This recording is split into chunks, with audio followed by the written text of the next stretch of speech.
Kasladyak maaklon, panakapukaw ko, talungan niyog, naluom kenata. Nagbibidyo ka? Nagbibidyo ka?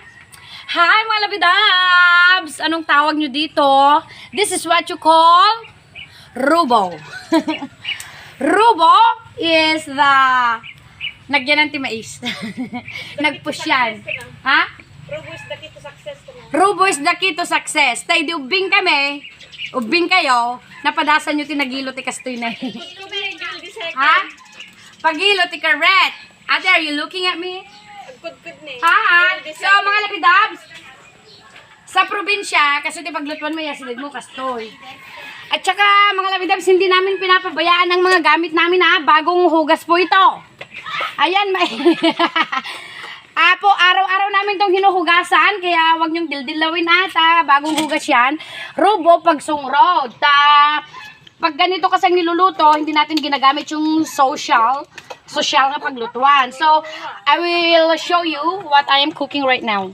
Wow! What is that? That is what you call suman. Napakasarap na suman mga labidabs. Ayan, napakasarap. So, hintayin natin na maluto. Ayan, nabungon po kagabi. Yummy! Yummy, yummy! Yes, so, mga 10 minutes, pwede na nating hanguin.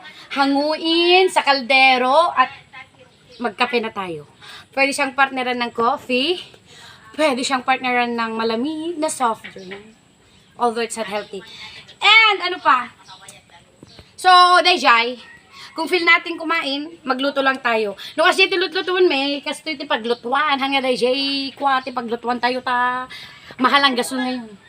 So, that's all. See you again mga labidabs. Bye-bye! Luto na ang suman. Ayan. Kain na tayo mga labidabs. Halika, tikman natin. Ayan. Tikman natin. So, ayan. Tikman na natin ang nalutong suman. Tignan natin kung masarap.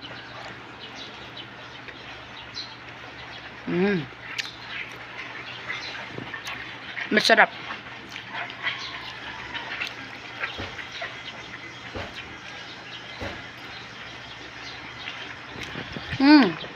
The best. Thank you, Auntie Belen. Nagimas. Mauubos ko yata to. 2 basket. Sige na, bye-bye mga labidabs.